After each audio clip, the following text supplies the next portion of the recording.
Hello, folks. We are the Detroit Sports Bloggers. I'm Rob Stone. I'm Curtis Polium. Got a big weekend coming up here in college basketball. Big Ten titles up for grabs, and the Horizon League playoffs continue, and the Summit League playoffs continue as well. But getting started, we have Florida Southern at the Tigers. It's the first spring training game of the summer for the Tigers. Andy Oliver's scheduled to start. Drew Smiley's scheduled to pitch sometime during the game. Not really going to predict this one, but Oliver and Smiley are both in the running for the top five or the fifth spots in the rotation. Hope they both pitch well, make it hard for Leland to make a decision. I mean, that's just the first chance to see the team out there, so we'll see how that goes. And then later, number 6 in the Horizon League, Youngstown State is at number 3, U of D. Curtis, take it away. Yes, the Detroit Titans, the talented but yet somehow not the number 1 seed in the Horizon League. Well, I see them winning this matchup against Youngstown State. They played Youngstown twice, obviously. They split the regular season meetings. They actually just played a couple weeks ago to end the season, and Detroit took that one in Youngstown State. I like the matchup for the Titans. I think that Eli Holman will have a big game, another one, as he did in the first round on Tuesday, where he had 20 points. I just think that the Titans are way too talented to lose to a team like Youngstown. Not that they're not talented, but they only have 1 or 2 players that can make big plays, and if the Titans can shut them down, then they're not much threat after that. So I like the Titans to advance to the semifinals. Later that night, Minnesota Wild are at the Red Wings. Big injury news: Lidstrom's going to be out all weekend, both games, with a deep bone bruise in his ankle. They got Quincy's hobbled, Erickson's already out, the blue line's kind of in shambles right now, plus Datsuk's out on the front line, but I still think they're going to be able to get past Minnesota. Nicholas Backstrom, their leading goaltender, got injured on Thursday night, so Josh Harding's going to have to take the start. He's a pretty solid backup, but I just think the Wings are going to be able to pull this one out. What do you think? Yeah, I agree with you. I think the Red Wings will win too. I know they've had a lot of injuries, like you mentioned, and Minnesota has their backup goalie, and I mean he's pretty good. He showed at the beginning of the year that he could put some nice games together in a row for them. However, I just feel that Minnesota, I don't know if they're the best road team or not, so I feel like the Red Wings are going to win just on pure talent and depth alone. So on Saturday we have the Detroit Pistons going down to Memphis to play the Grizzlies. It should be an interesting game. No Rudy Gay for Memphis. He's out. I believe you mentioned Zach Randolph is out as well, so they're missing a couple top players for them. As for the Pistons, it's just same old group. Really nothing's changed. Greg Monroe's been playing out of his mind. It's funny, I was talking to a colleague the other day, and he was saying that, I was like, well, look at Greg Monroe's number. He's been pretty impressive. And he said, oh, he's on a crappy team.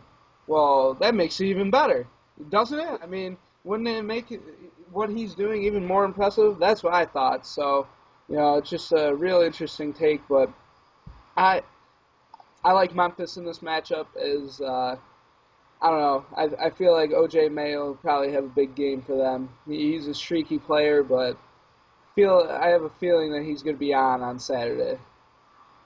Yeah, I mean, like you said, Monroe's a double-double machine. It's good to see the progression of Brandon Knight. He's getting better, which is huge for this team going forward. But, I mean, like I said, the Grizzlies like the Pistons. You never know what you're going to get from them on a nightly basis. So I guess I'd have to go with the Grizzlies on this one, too. Pistons aren't very good on the road. Not very good at home either. But I think the Grizzlies are going to pull this one out. So we'll see come Saturday. Also Saturday during the day, spring training baseball continues. Tigers at the Braves with Doug Fister on the mound and Brandon Inge at second base. We'll see how that goes. So favorite time of the year. Spring training starts up. The snow's starting to melt. I love it. Yep. The sunshine is coming. That's right. And if U of D manages to knock off Youngstown State on Friday, they will continue in the Horizon League playoffs against number 2 Cleveland State. Curtis, what do you think? Well, if the Titans do get to this point, I feel like Cleveland State is well, I wouldn't say the better team, but I feel like they would win this matchup for the third time this season. There's just something about Cleveland State that I can't explain it. The Titans can't seem to figure it out. It might just be plain and simply Cleveland State outworks them. I don't know. Just watching the last game between the two teams, Cleveland State just executed down the stretch when they needed to, and Detroit seemed like they were putting a lot of pressure on themselves.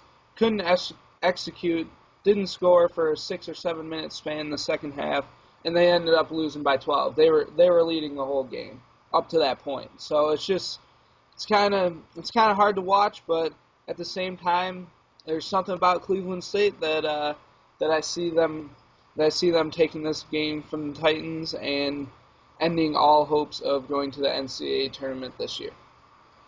And I hope you're wrong. So it'd be good to see U of D make it back into the tournament. But I mean, you got to get through the big boys. They gave away some games they probably shouldn't have, so they made it harder on themselves. So we'll see if they can climb the ladder. And on Sunday, the Tigers are at the Braves. The spring training continues. Max Scherzer will be on the mound.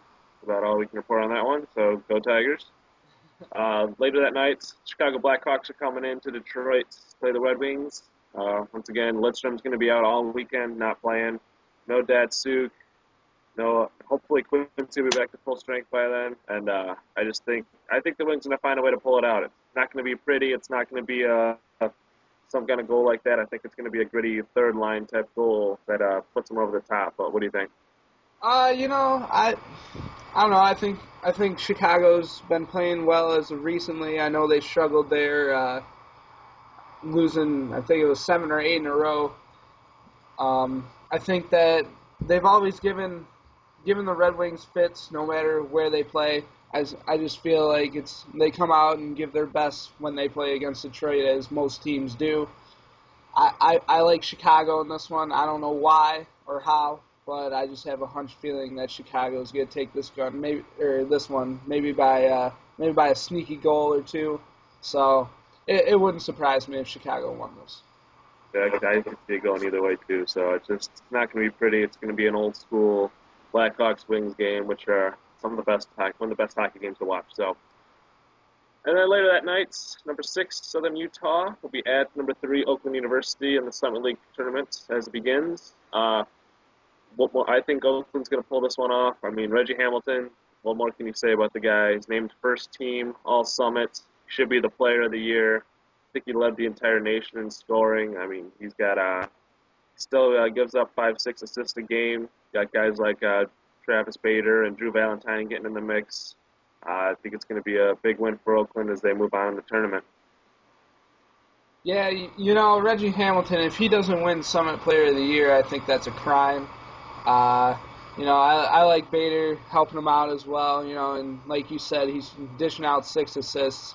So he's definitely the best player in that conference, and if I had to pick, I'd pick Oakland as well. I really like them, and I think they're going to make a deep run to the Summit League tournament. However, they are not the main story on Sunday. Sunday, it is all about Michigan and Michigan State. First off, we have Michigan traveling to Penn State on Senior Day. I like Michigan to win this one, but I like Penn State to give them a good first half, especially on Senior Day. They got a couple of good seniors there who've been leading this team, so to say, all year. It'll be interesting to see how Michigan reacts. I mean, they have a lot to play for still. Penn State, not so much, besides pride. So, like I said, I believe Penn State will give them a good first half, and then Michigan will pull away late in the second half. What about you, Rob? I think Michigan's going to pull away with this one pretty quickly. I mean, Penn State's going to have a lot of emotion, but I mean, Beeline's got to be hammering into these guys. This is a once in 20 years opportunity. They haven't won a piece of the Big Ten title since '85, '86, or had a banner they keep in the rafters without NCAA violations since then. Anyway, so I think Hardaway Jr. is getting his game together right now, and I think Michigan's going to pull away with this one pretty handedly. But, I mean, you never know. It is senior night, like you said. Penn State has pride to play for on the line. But I still think Michigan's going to be able to pull this one off. And the main events of the weekend, number 11, Ohio State traveling to number 5, Michigan State on senior night at the Breslin. If State pulls off a victory, they win the outright Big Ten title. If Ohio State wins and Michigan wins, Michigan also gets a piece of it. So allegiance be damned. I don't think I can root for Ohio State in this one because Michigan State is the superior team. Draymond Green should be the Big Ten Player of the Year. Adrian Payne's come on well. He's been playing well against Ohio State. And Sullinger gets his points, he gets his numbers, but I don't think he's really he's a big time. I mean, he's not as good as everybody thinks he is anymore. So I don't know. I just think Michigan State's going to pull this one off pretty well, knowing what they have down the line.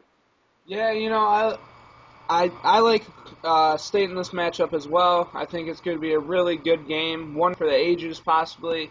Draymond Green's senior days, he's been there and done that, and he's one of the most I don't know what the word is, but he's just he just bleeds green and white. So he's been there for 4 years, and I don't think he's gonna let this game slip away. Draymond Green's not gonna let this one slip away. I mean, Michigan State has a chance to lock up a 1 seed potentially, to lock up the regular season Big Ten title, and to take it away from a chance for Michigan to get a piece of it. So I don't think Draymond or Izzo is gonna let them slip from what they have to do. So should be a great game, like you said, but definitely one of the best games of the weekend in all of sports. Yeah. So.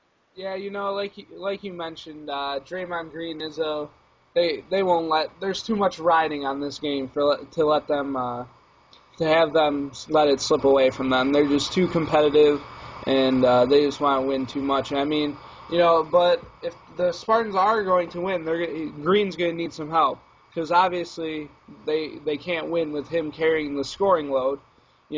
Just look at the Indiana game. The rest of the team played terrible, and he had 20-something points, and they weren't even close in that one. I think Keith Appling and, like I said, Adrian Payne are going to need a big game to close this one out for them. So, all right. Well, once again, we are the Detroit Sports Bloggers. I'm Rob Stone. I'm Curtis Pulliam. And enjoy the weekend.